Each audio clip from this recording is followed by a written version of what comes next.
Hello, and welcome to Getting to Know ACS with Tracy and Jasmine. So today we have Marang Webb from the Employment Readiness Program.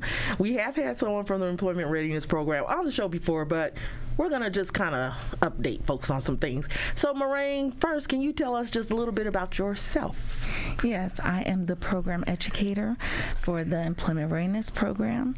I work along with Mr. Ernie Valterra, who is our program specialist, and we just got a new program manager. Her name is Zuhal Rick, and so we're very excited, and we're starting off great. All right. Yes. So before we talked about, sitting down, seeing clients, helping them with their resumes and that type of thing.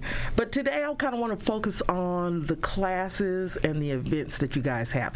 So can you tell us a little bit, what do y'all do?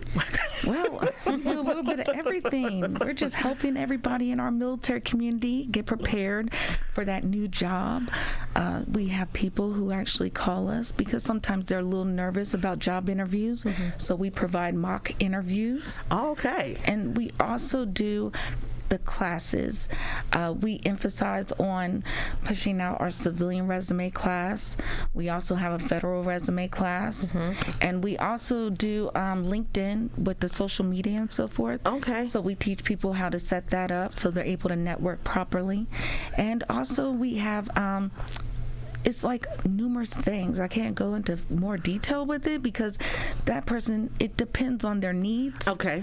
So, but we are very flexible. Okay. So I love it. Okay. So I see you have a little paper there talking about employment orientation. So what's that about? Well, when they come into the Employment Readiness Program, we actually inform them that we are not a staffing service where we don't write the resumes, but we assist. Okay. So we go through that, and we also give them resources within the packet. Mm-hmm.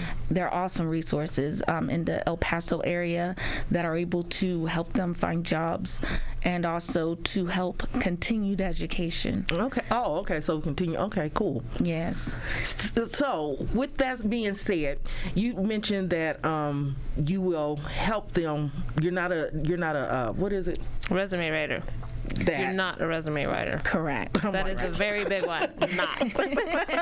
So since you're not writing the resumes, what is it that, how are you assisting them? What do you do? Okay, we give them templates to show them how to write a functional resume, okay, a chronological resume, and a combination resume, which is basically a combination of their skills and what they want to highlight on their resume to show the employer, how they can fit into their job. Mm-hmm. So that's why I said it's pretty much different with each person because it depends on what their needs are. So would you guys be able to edit their resume? So if they write it, would you guys be able to look at it and kind of be like, okay, let's fix this part, let's do this part, and just kind of do some, Yes, okay. we help out with the revision process. Thank you, because I could not think of that word. It's like we're having problems thinking of words today, but it's okay. So you help with the revision process of the resumes, and then you mentioned that you have federal resumes and civilian resumes. Do you want to kind of elaborate what the difference is between a federal resume and a civilian resume? Yes, a civilian resume is usually 2 pages. Okay. We don't go over 2 pages. And it's just given the basic generic outlook of your career path. Mm-hmm. And so you're writing all that down. And what the difference is, a federal resume is catered and tailored to the job announcement that they would probably find, they will find at usajobs.gov, mm-hmm. because that's what we're tailoring that resume to.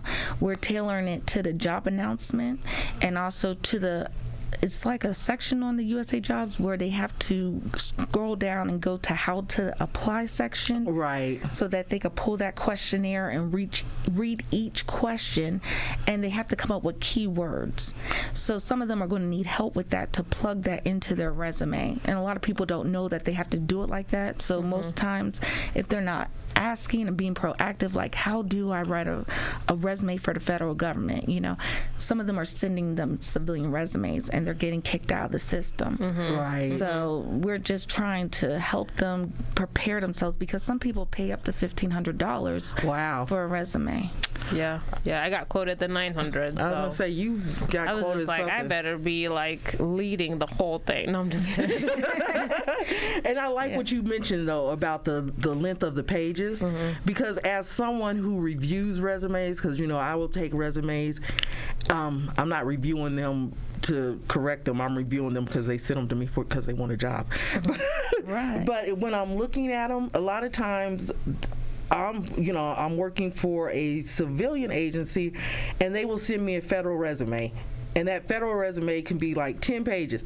I get that, and I'm just like, I'm not getting ready to read all this, because the jobs that I'm looking to hire for are not that specific as they would be in the GS.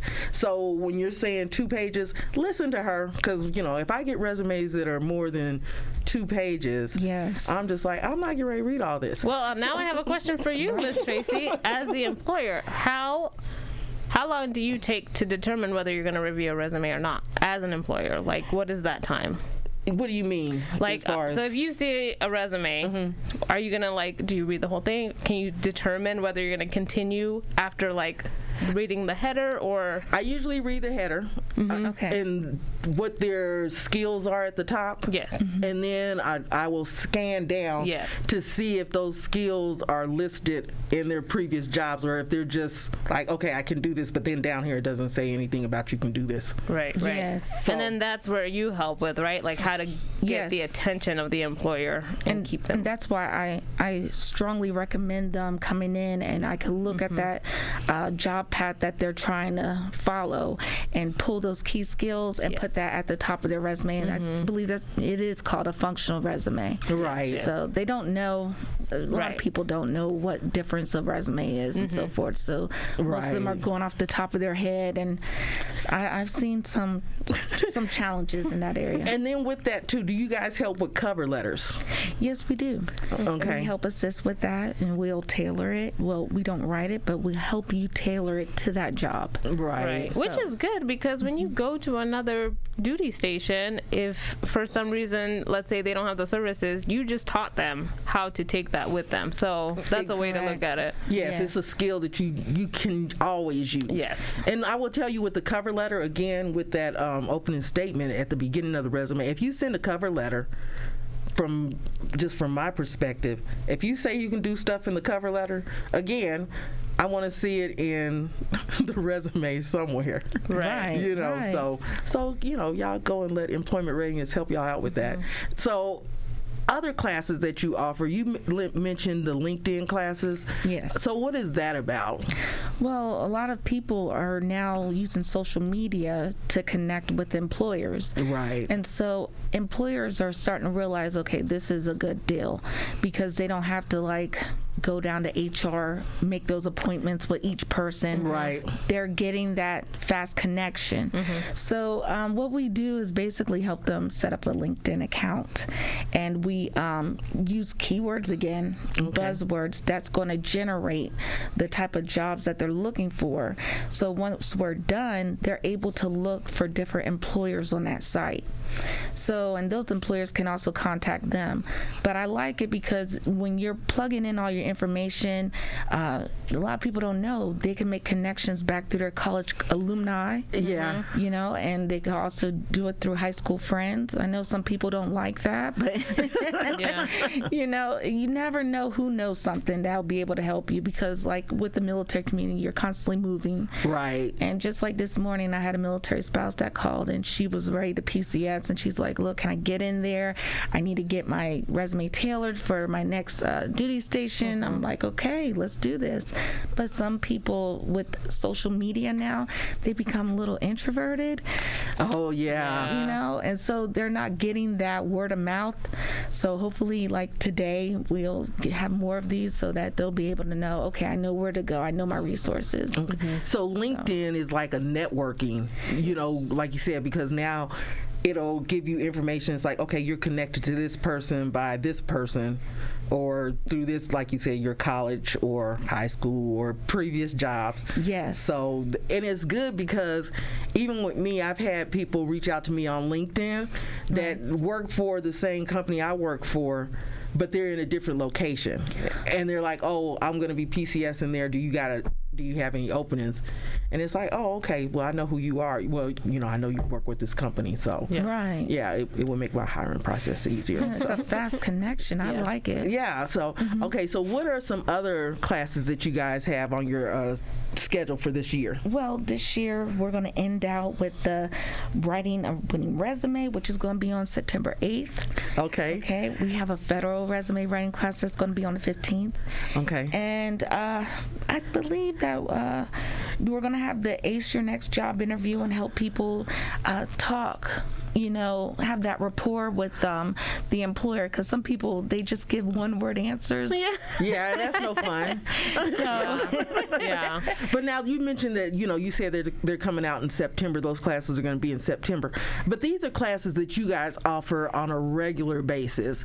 And so to find out the schedule, they could just check MWR's website. Yes, and we also update our Facebook page. Oh, okay, Facebook, Yes. okay. So it's Employment Readiness Program.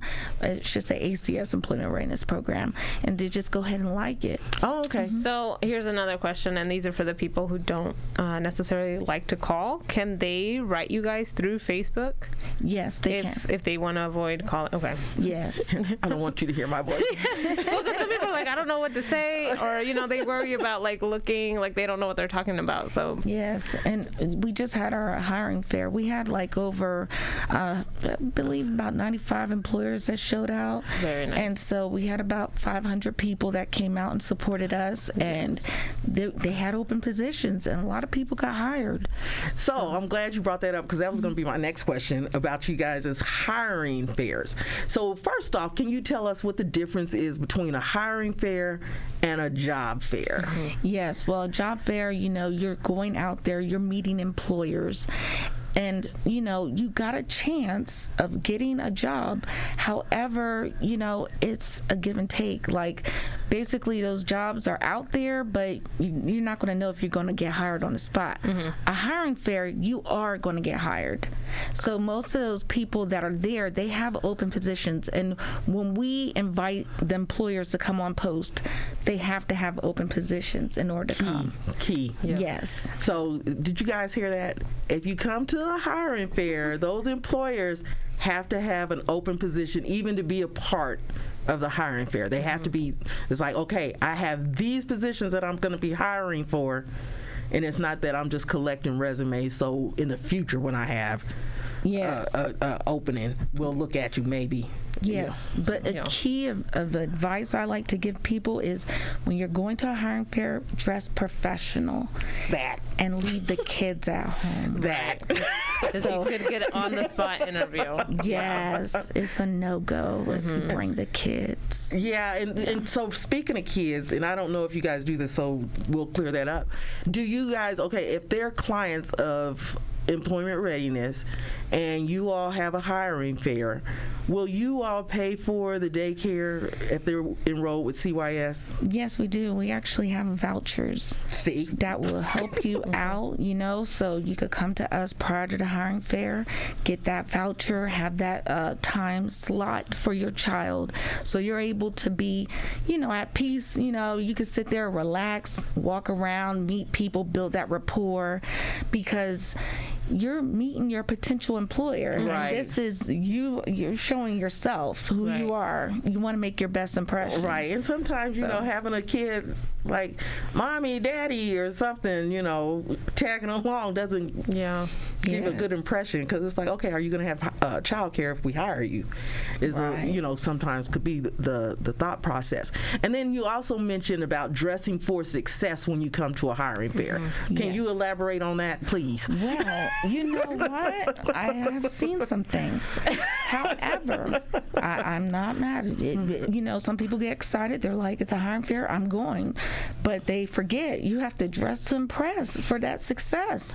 So what I would like to tell people, we do have a lending closet, and we do offer suits for men, for women. We have clothing, attires that they're really nice. The people that have donated, I'm talking about, these clothes come from Dillard's. It's really nice. Really nice. So, I mean, if you're looking for a suit, or your suit got a little hole in it or something, come down and visit us. There's no shame in the game, because, I mean, I've looked through there. It's nice. And the thing, and this is what people need to understand too, is with that, where you are, they don't have to bring the clothes back, first off. Right. Whatever they pick out of that closet, they're able to keep. Yes, but it's like one item. It's one item. And then it's professional wear. So it's appropriate for you to wear to a job interview or to a hiring fair. We understand, and I think the thing is, for the reason why that started is there's some people who may not have been in the workforce for years, and maybe they don't have, professional clothes because, during COVID, yes, all the leggings and a t-shirt. That's the uniform for COVID. Yes. But, or maybe they don't fit anymore. You're right. But, so it's understandable that you may not have something, but with having that closet, this is an option. Don't let not having appropriate clothing keep you from trying to get a job, because, like you said, you can come and at least get that first impression. So I think that's an awesome thing. Yes, it's really nice to mention. And dressing, like you said, dressing for success is key. So do you have like a roundabout number of people who actually got hired? I think it was about maybe 12, a little bit over 12 people that got hired. Okay, they actually got hired. Okay. Right. And that was like on the spot? On the spot. On the spot. Okay. And so we had so many people there, but I mean, the employers, they were awesome. Right. Yes. And even though you have the 12 that actually left the hiring fair with a job, there are others who actually may have gotten a call like the next day or something, or had an interview scheduled. So that number may seem small, but it's still a big deal, and versus, like you said, a job fair where it's like, okay, I'm just collecting resumes. Right. And how often do you guys have these hiring fairs? We have them twice a year. Okay, so there's one held in August, and then the other one is held in February. So we have one in the beginning of summer, I guess, or is that like just summer? The end of summer? Yeah. That's not fall? Is it fall? Just like August is not fall. As hot as it is, it's fall. She got confused. She saw all that stuff at Walmart. They already got the fall stuff. It's August, Halloween.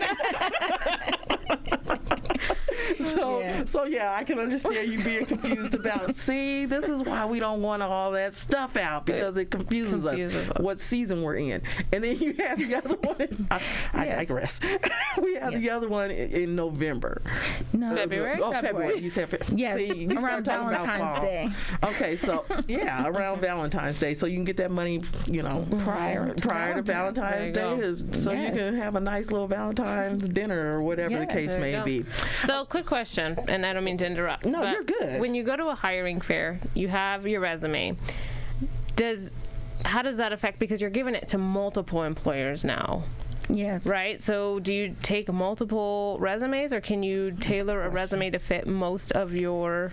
Well, we have a list of employers that we put out prior to the hiring fair. So they could go through that list and figure out who they want to work with, and they could tailor that resume. Got it. Okay. Yes. Or they could bring a generic resume, and so they'll be able to pass those out. But if they don't have resume paper, we offer resume paper at the fair. We have computers there. They could just, get it offline or make their copies. So we accommodate them in those areas. Okay. So our whole goal is to make sure that our clients are getting jobs. I send out job leads every other week about. And so it's always a continuous thing. And I do call the clients to make sure, or I'll email them at the end of the month to see if they got hired. Okay. Okay. So I try to stay in their lives I'm like that little bug because they'll leave and they'll be like, "Oh, I'm done." Or, no, you're not done. It's like glitter, Right. It's you can't get rid of it. It's like you thought you got rid of it, but it's like it's still there. I can't get it off. She still calls me. Right. Like, will you leave me alone? No, but that's good that you stay in contact with your clients and that you guys build that rapport, that relationship with them. Yes. So if they're wanting to sign up for any of these classes, how can they go about doing that? Well, they can go online. We have a website, and also I believe it's through the ACS. We have that website, and Bliss also MWR, yeah. Yes, and also they could call us. Oh, okay. And we'll go ahead and schedule them an appointment, and it's like right now the month of September is filling up. Okay. So, but we're going to be there to accommodate them, to help them out. So you said September is filling up. So how far out are people making these appointments? I know my schedule's booked the whole entire week of the 13th. Oh, okay. So, you're all the way out to the 13th. Yes. So they're looking at about a 2-week or a week turnaround period. Yes. Okay. Now, if say for instance, because you do have appointments, but say for instance, I'm like, I call you and I'm like, I got a job interview tomorrow. Can you please help me? Or I got a job interview and I won't make it tomorrow. I won't make it so hard. But maybe I have a job interview this week. Well, we do make some accommodations, and we'll figure out, also I utilize MS Teams. Oh, so, okay. I try, because we're trying to get people back in. But if I have to, I'll try to network in that area. Okay. So, yeah, we try to go out of our way to help our clients. Yeah. So. And then my last question, well, not my last question, but one of my last questions. What is the criteria for someone to be able to utilize employment readiness? Who are your clients, I guess is what I'm trying to say. Well, our clients are soldiers, spouses, their family members. Also, we're talking about DOD employees. Okay. And also retired military. Okay. So DOD employees, if you already are in the system, but you're wanting to apply for another job, and you want to update that federal resume, they can come in. You guys can help them out with that. Yes. Okay. Cool. Yeah. Okay. And then my final question that we ask everyone, Marang. I don't know. Should I be scared? Be scared. Be scared. Be very scared. What brings you joy in working in employment readiness? What brings me joy is just seeing that person saying, I got the job, because I pat myself on the back. It's like, I did that. I know, that's right. It's like, wow, because, I'm a military spouse myself. I know how hard it is. Yeah. And, just to see them come out of their way and coming out their shell, it's like, wow, we made some progress. Right. It's like, I had a part in that. Yes. Like, I'll take my 10% commission. Really, there's no commission. No, but if you work at a restaurant, I love burgers. A large fry would be great. Okay. So thank you so much for taking time out to talk to us and kind of go over what you guys do again, because like I said, we like to revisit and see how things are going. Okay. So with that being said, we're going to conclude our podcast today. So this is getting to know, not getting to know me.